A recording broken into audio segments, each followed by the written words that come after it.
Ever green సాంప్రదాయం latest designs క్వాలిటీలో compromise అయ్యే ఛాన్సే లేదు. అంబటి సిల్క్స్ విజయవాడ. తమిళనాడు ఏం జరుగుతోంది? సింగిల్ లార్జెస్ట్ పార్టీ అధికార పీఠాన్ని దక్కించుకుంటుందా లేదా? పైగా ఇప్పుడు రాజకీయ ప్రతిష్టంభన కంటే కూడా ఇది న్యాయ సమీక్షకు నిలబడే అంశంగా మారిపోయింది.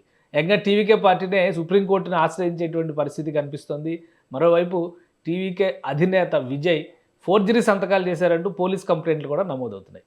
సో ఈ వ్యవహారం న్యాయపరంగా పరిష్కరించాల్సింది అవుతుందా లేదా రాజకీయ ప్రతిష్టంభనకు ఒక ముగింపు వస్తుందా? ఈ అంశంపైన విశ్లేషించుద్దాం. మనతో పాటు బత్తుల రామకోటయ్య గారు, ప్రముఖ అడ్వకేట్ ఉన్నారు. రామకోటయ్య గారు నమస్తే.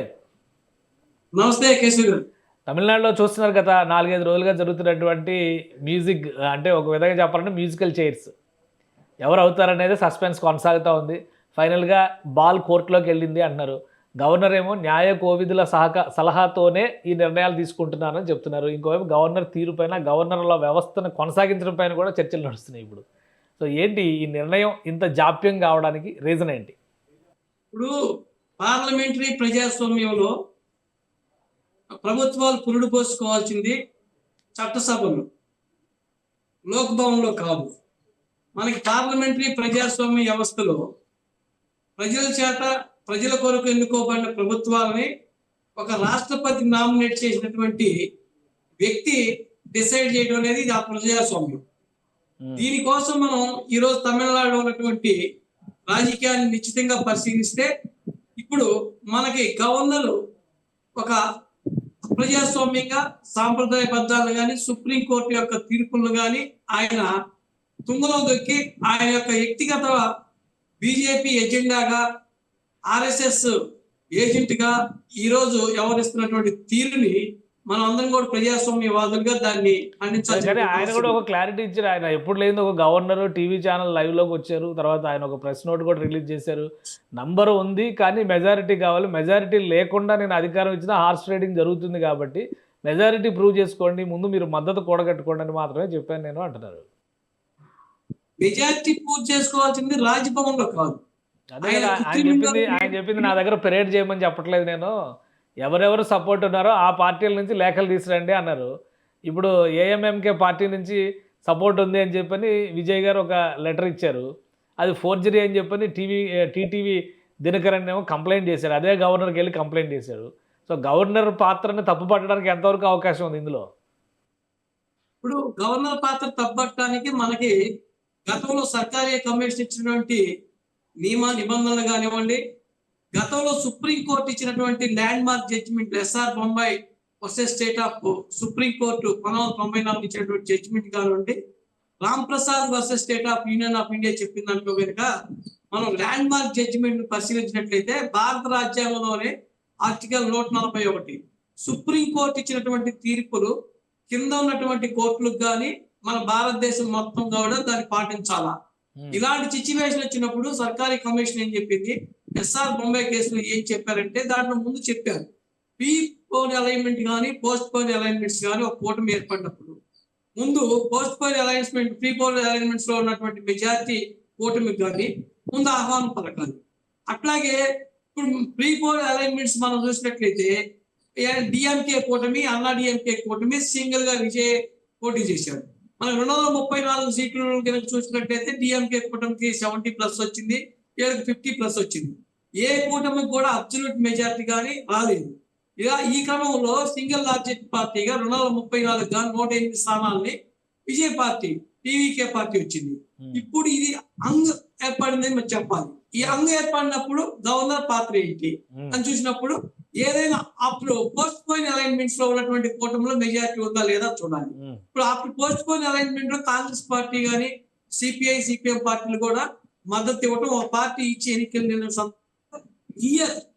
మన మెజారిటీ మార్క్ నియర్గా 1-2 సీట్లు మార్జిన్ లో ఉన్నారు.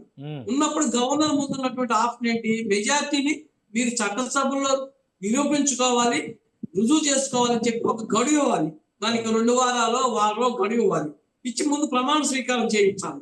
ఇలా ప్రమాణ స్వీకారం చేయించకుండా నెంబర్ గేమ్ ఆడుతూ, మీరు అన్నట్టు కుర్చీలు ఆట ఆడుతూ ఆయన ముందు టెస్ట్ ఆఫ్ ప్యారడీ నిర్వహించమంటం అనేది కరెక్ట్ కాదు. మనకి బల ప్రదర్శన అనేది డిసైడ్ చేసేది అసెంబ్లీ. లోక్ భవన్ కాదు. లోక్ భవన్ లో ఉన్న పార్టీల్లో చూసినట్లయితే మెజారిటీ పార్టీ ఇప్పుడు అట్లా ఎట్లా చెప్తారు? ఇప్పుడు ఏఎంకే లీడర్ దినకరన్ ఒక లెటర్ ఇచ్చారు గవర్నర్కి, మీరు అన్నా డిఎంకేకి అవకాశం ఇవ్వండి, బల నిరూపణ చేసుకుంటుంది, ఖచ్చితంగా డిఎంకే కూడా సపోర్ట్ ఇస్తుందని చెప్పని అంటున్నాడు ఆయన. అంటే ఇప్పుడు అన్నా డిఎంకేని పిలవాలా, పళనిస్వామిని ముఖ్యమంత్రిగా మీరు బాధ్యత తీసుకొని అసెంబ్లీలో ఫ్లోర్ టెస్ట్ చేసుకోండి అని గవర్నర్ ఒకటే పాయింట్ చెప్పాడు, ఏదైనా కానీ నా గవర్నమెంట్, నా ప్రజలకు సంబంధించిన గవర్నమెంట్, నేను బలం లేకుండా ఇస్తే మళ్ళీ 10 రోజుల్లో పడిపోతే ఇది ఒక సంక్షోభానికి దారితీస్తుంది, కాబట్టి ముందుగా బలం కూడగట్టుకోమని చెప్పాను నేను అంటున్నాడు ఆయన. ఇప్పుడు అన్నా డిఎంకేకి పాము మింగిస్ లాగా ఉంటుంది. ఈ సిద్ధాంత ఎలా చెప్తావు? Congress party, Telugu Desam party 2019 elections లో కలిసి పోటీ చేయాలి ఆంధ్రప్రదేశ్లో. అది ఎవరైనా ఊహించారా? రేపు భవిష్యత్తులో అదే డిఎంకే కూడా బయట నుంచి మద్దతు ఇవ్వచ్చు అన్నా డిఎంకే ముఖ్యమంత్రి ఉంటే కనుక. ఇంకో సొల్యూషన్ కూడా చెప్తున్నారు, మధ్య మార్గంగా రజనీకాంత్ గారిని తీసుకొచ్చి సీఎం చేద్దాం, అందరం కలిసి సపోర్ట్ చేద్దాం అంటున్నారు. మీరు కనుక తమిళ రాజకీయాలను నిశ్చితంగా పరిశీలించినట్టయితే ఇప్పుడు ఓడిపోయినప్పటికి కూడా hero of the nation Stalin గారు కూడా మెజారిటీ పార్టీ లీడర్ ని విజయంగా ఆహ్వానించమని చెప్పారు. ఎక్కడ కూడా మేము గవర్నమెంట్ ఫామ్ చేస్తామని కానీ అన్నా డిఎంకే మేము మద్దతు ఇస్తామని కానీ చెప్పలేదు. మీరు ఒకసారి చరిత్రను పరిశీలించినట్లయితే పివి నరసింహరావు గారు ప్రధానమంత్రి అయినప్పుడు ఆ రోజు ఆయనకి 272 సీట్లు లేవు. అట్లానే ఎగ్జాక్ట్ గా మీరు 96లో కరుణానిధి గారు ముఖ్యమంత్రి అయినప్పుడు 20 సంవత్సరాల క్రితం చూసినప్పుడు ఆయనకు కూడా ఇదే పరిస్థితి ఏర్పడింది. ఆయనకు కూడా గవర్నమెంట్ ఫామ్ చేసే సంఖ్యాబలం లేనప్పుడు ఆ రోజు ఆయన బలం నిరూపణ చేసుకున్నాకనే అటు కాంగ్రెస్ కానీ ఇటు వామపక్షాలు కానీ బయట నుంచి కొన్ని లోపల నుంచి కొన్ని మద్దతు ఇచ్చి ఆయన 5 సంవత్సరాలు కూడా గవర్నమెంట్ లీగల్ గా ఏం చెప్తారు? ఇప్పుడు మద్రాసు హైకోర్టుకి వెళ్తున్నారు విజయ్, ఇంకోవైపు నుంచి సుప్రీంకోర్టుకు కూడా వెళ్తారని చెప్పి అంటున్నారు. బీజేపీ నేతలు ఒక ఆర్గ్యుమెంట్ తీసుకొస్తున్నారు, తమిళనాడులో కర్ణాటకలో యడ్యూరప్ప గవర్నమెంట్ 104 సీట్లు వచ్చి పడిపోయినప్పుడు దాని గురించి సుప్రీంకోర్టు చేసినటువంటి వ్యాఖ్యలు, అంటే కనీస మద్దతు లేనటువంటి, సింపుల్ మెజారిటీ లేనటువంటి పార్టీకి ఎలా ఇచ్చారు, ఇది కూడా చూసుకునే పని లేదా గవర్నర్ అని చెప్పని గవర్నర్ల వ్యవస్థ మీద చేసిన కామెంట్ని వాళ్ళు ప్రొజెక్ట్ చేస్తున్నారు. ఇప్పుడు నేను చేస్తుంది అదే పని అని చెప్పని ఆర్లేకర్ గారు అంటున్నారు. నేను ఆ మెజారిటీ నాకు పేపర్ మీద ఇవ్వండి, ఇంతమంది నాకు మద్దతు ఉంది, సంతకం పెట్టి ఇవ్వండి, నేను అవకాశం ఇస్తాను అంటున్నాడు. అది కూడా పెట్టించలేని స్థితిలో ఉన్నది విజయ్. అది మాట్లాడడం మానేసి గవర్నర్ని విలన్ చేస్తున్నారు. సో ఇవన్నీ రాజకీయ ప్రకటనలు, కానీ లీగల్గా చట్టం ఏం చెప్తుంది? ఇప్పుడు వీళ్ళు కోర్టు మెట్లు ఎక్కితే ఆల్రెడీ టీవీకే పార్టీ ఒక పిటిషన్ దాఖలు చేసిందని సమాచారం. మీరు వేరే ఎవరికి అవకాశం ఇవ్వద్దు, సింగిల్ లార్జెస్ట్ పార్టీగా మాకే అవకాశం ఫస్ట్ ఇవ్వాలి అని చెప్పని కోర్టు మొదలుపెట్టి, కోర్టు అలా డైరెక్ట్ చేసేటువంటి అవకాశం ఉంటుంది. ఆ గవర్నర్ సింగిల్ లార్జెస్ట్ పార్టీ కాబట్టి ముందు టీవీకేకి ఇవ్వండి, తర్వాత నెంబర్ 2 ఎవరైతే వాళ్ళకి ఇవ్వండి అని చెప్పే అవకాశం ఉంటుందా? చట్టపరంగా ఏముంది అసలు? మీరు అదే లీగల్ గానే చెప్తున్నాను. లీగల్ గా మనకి ఆర్టికల్ 141 ప్రకారం సుప్రీంకోర్టు ఇచ్చినటువంటి జడ్జిమెంట్ ని, ల్యాండ్ మార్క్ జడ్జిమెంట్ ని ప్రామాణికంగా తీసుకోవాలి. మనకి 9 మంది జడ్జీలు కాన్స్టిట్యూషనల్ బెంచ్ ఎస్ఆర్ ముంబై కేసులో 94లో అదే చెప్పింది. మనకి పోస్ట్ పోన్ అలైన్స్మెంట్ లో మెజారిటీ ఉన్న పార్టీని తీసుకోవాలి.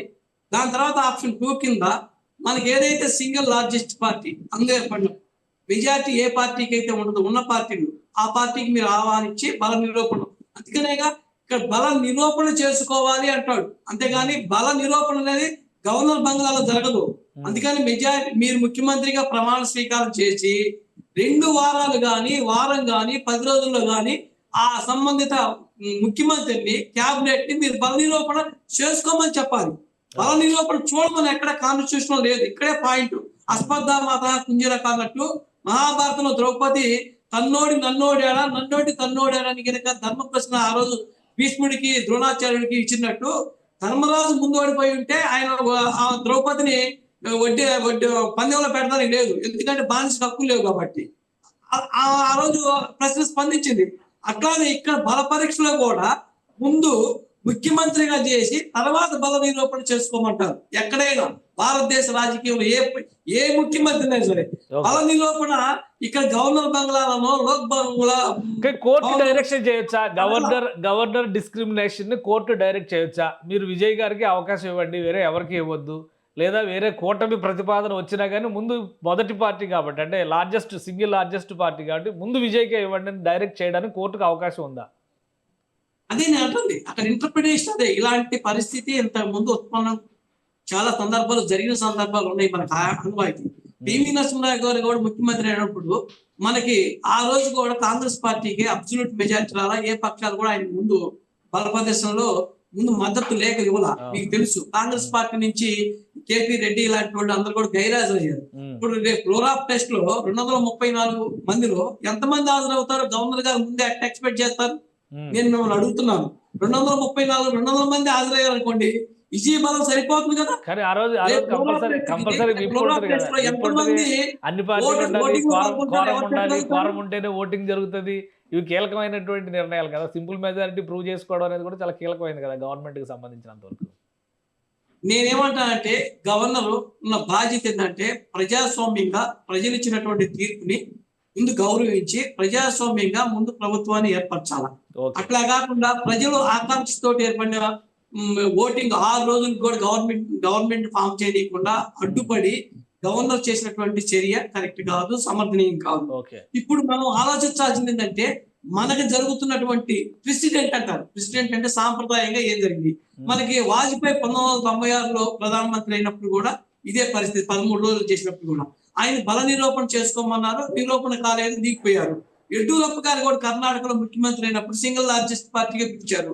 ఆ రోజు బలం నిరూపించుకోలేకపోయారు, రాజీనామా చేసి వెళ్ళిపోయారు. పివి నరసింహరావు గారు బలాన్ని నిరూపించుకున్నారు, సక్సెస్ఫుల్ గా మైనార్టీ గవర్నమెంట్ కూడా 5 సంవత్సరాలు ఆయన నడిపారు. ఇప్పుడు మనకు ఉన్నటువంటి గవర్నర్ అడగాల్సిన క్వశ్చన్ ఏంటి, మెజారిటీ పార్టీ ఇప్పుడున్న ఫ్లోర్ లో ఎవరు ముందు మెజారిటీ పార్టీ. కానీ ఇప్పుడు గవర్నర్ కి ఇచ్చిన లెటర్లో ఫోర్జరీ అని కేసులు పెడుతున్నారు. ఏంటి యాక్షన్ తీసుకోవడానికి అవకాశం ఉంటుందా? గవర్నర్ కి 120 మంది మద్దతు ఉంది నాకు అని చెప్పని ఒక లెటర్ ఇచ్చారు. అందులో ఏఎంఎంకే అమ్మ మున్నేట్ర కలగం అని చెప్పని party Dinakaran, TTV Dinakaran run చేస్తున్న పార్టీ, ఆయన ఎమ్మెల్యే కామరాజ్ అని చెప్పని ఎలక్ట్ అయ్యాడు. ఆయన సంతకాన్ని ఫోర్జరీ చేశారని చెప్పి నేను కంప్లైంట్ చేశాను గవర్నర్ గారికి డైరెక్ట్గా. సో ఇప్పుడు టీవీకే పార్టీ కూడా ఏం చేసింది, ఒక వీడియో రిలీజ్ చేసింది కామరాజ్ గారు మద్దతుగా సైన్ చేస్తున్నటువంటి లెటర్ని. ఏంటి ఈ విషయాలకి, ఈ సంక్షోభాలకి లేదా ఈ లీగల్గా చేసేటువంటి ఫోర్జరీ కేసులు పెడితే విజయ్ మీద చెల్లుబాటు అవుతుందా? దాని మీద ఫర్దర్ కోర్స్ ఆఫ్ యాక్షన్ ఏముండొచ్చు? దీని మీద ముందు ఎఫ్ఐఆర్ కట్టాలి కదా, ఇన్వెస్టిగేషన్ చేయాలి కదా, షార్ట్ షీట్ ఫైల్ చేయాలి కదా, షార్ట్ షీట్ ఫైల్ చేసినాక ట్రయల్ జరగాలి కదా, దాని మీద జడ్జిమెంట్ రావాలి కదా. జడ్జిమెంట్ వచ్చినాక బేసింగ్ అన్న జడ్జిమెంట్ బేస్ చేసుకొని గవర్నర్ గారు నిర్ణయం తీసుకోవాలి. ఇప్పుడు గవర్నర్ గారు తక్షణమే ఇది ఫోర్జరీయా లేదంటే ఏఐలో ఆర్టిఫిషియల్ గా క్రియేషన్ చేశారా అని గవర్నర్ గారు చూడడానికి ఆయన జడ్జి కాదు కదా, కేసు కట్టడానికి ఆయన పోలీస్ కాదు కదా. అందుకని ఇది పొలిటికల్ డ్రామాలో భాగంగా జరిగేటటువంటి ప్రక్రియ తప్ప దీని మీద ఇప్పుడు ఏం జరగదు. పొలిటికల్ డ్రామా ఎన్ని రోజులు ఉండొచ్చు ఇంకా అంటే ఈ రోజుతో స్టాలిన్ ప్రభుత్వ గడువు కూడా ముగిసిపోయింది. అంటే తమిళనాడు అసెంబ్లీ కూడా రద్దు అయిపోయినట్టే, కొత్త అసెంబ్లీ ఫామ్ అవ్వాలి. ఇప్పుడు ప్రభుత్వం ఎవరు ఏర్పాటు చేశారనే దాని మీద స్పష్టత లేనప్పుడు ఇది రాజకీయ సంక్షోభానికి అలానే రాజ్యాంగ సంక్షోభానికి దారితీసే అవకాశం ఉంటుందా? దీనికి రాజకీయ సంక్షోభానికి దారితీయడానికి రాజకీయ కారణమే మెయిన్. దీనికి మొదట విజయ్ గారికి 108 సీట్లు వచ్చినప్పుడు మనందరికీ తెలిసిన విషయమే. మోడీ గారు కూడా శుభాకాంక్షలు చెప్పారు. ఇక్కడ అనుభవ రహస్యంతో విజయ్ ఏం చేశారంటే కాంగ్రెస్ ని కలుపుకోవడం, అనుభవం ఉండి కూడా ఆతృతతోటి ముందుగానే వాళ్ళు వెళ్ళి మద్దతు తెలియజేయటం అలైన్ పాత్ర. అదే కనుక కాంగ్రెస్ పార్టీ కనుక వెయిట్ చేసినట్లయితే, విజయ్ కనుక తటస్థ వైఖరిని అవలంబించున్నట్లయితే యాస్టీజ్ గా బలం నిరూపణ చేసుకోమనే వాళ్ళే ఒకసారి గవర్నర్ ఆహ్వానించినాక ఆయన రాజకీయాన్ని మొదలు పెట్టినట్టయితే అటు కాంగ్రెస్ నుంచి సిపిఐ నుంచి ఈ రోజు మద్దతు కింద తెలియజేసుకోవడం చూపించారు కదా. ఎంతసేపు తొందరగా వెళ్ళి విజయ్ సంకెక్కుదామని కాంగ్రెస్ పార్టీ చూసింది, ఎంత తొందరగా సంకెక్కించుకుందామని విజయ్ చూశారు. కాబట్టి ఇది వాళ్ళు చేసిన పనికి వాళ్ళే శిక్ష అనుభవిస్తున్నారు అనుకోవాలా? అవును, ఇక్కడ తమిళనాడులో కాంగ్రెస్ ప్రాబల్యం కానీ బీజేపీ ప్రాబల్యం కానీ లేనప్పుడు కూడా ఈ రెండు పార్టీలు కూడా మైండ్ గేమ్ ఆడుతుంటాయి. మైండ్ గేమ్ లో యాక్చువల్ గా అలయన్స్ పార్ట్నర్ డిఎంకేతో మాట్లాడుకొని ఇప్పుడు రాజకీయ ప్రత్యర్థి ఎవరు విజయ్కి స్టాలిన్, అదే విధంగా సిద్ధాంత పరంగా ప్రత్యర్థులు ఎవరు బీజేపీ వాళ్ళు. అంటే లౌకికవాదాన్ని బేస్ చేసుకొని బీజేపీకి లేదంటే దక్షిణాది ఇవన్నీ లౌకికవాదాలు ఇవన్నీ కాదు, కానీ ఫైనల్ గా సీఎం అవడం టార్గెట్. ఇప్పుడు ఆయన లౌకికవాదం ముస్లిం లీగ్ పార్టీని చేర్చుకుంటేనేమో మతతత్వం కాదు, బీజేపీతో కలిస్తేనేమో మతతత్వం అంటారు. నిన్నటి వరకు వ్యతిరేకించిన డిఎంకేతో కూర్చున్న కాంగ్రెస్ని ఇప్పుడు కలుపుకుంటే మళ్ళీ అది వ్యతిరేకత కాదు, అందరూ కలుపుకొని అదేదో ప్రజాస్వామ్య కూటమని చెప్తున్నారు ఆయన. అది కాదు, నంబర్ గేమ్లో నిలబడే సత్తా విజయ్కి ఉందా? కేవలం తన అవగాహన రాహిత్యంతో, అనుభవ రాహిత్యంతో వచ్చిన అవకాశాన్ని పోగొట్టుకుంటున్నారా? వాస్తవానికి ఆయన ఇన్ఎక్స్పీరియన్స్, ఇమ్మెచ్యూరిటీ వల్ల ఈ పరిస్థితులన్నీ కూడా దారితీసాయి. నిజం మాట్లాడుకోవాలంటే ఇప్పుడు స్టాలిన్ ఏమో మెచ్యూర్డ్ గా ఆడుతున్నాడు. ఇప్పుడు తప్పులన్నీ కూడా కాంగ్రెస్ పార్టీ చేత అనుభవం ఉన్న కాంగ్రెస్ పార్టీ చేత తప్పు చేయించారు. ఇప్పుడు దీని వల్ల ఈ పరిణామం వల్ల బీజేపీకి ప్లస్ అవుతుంది.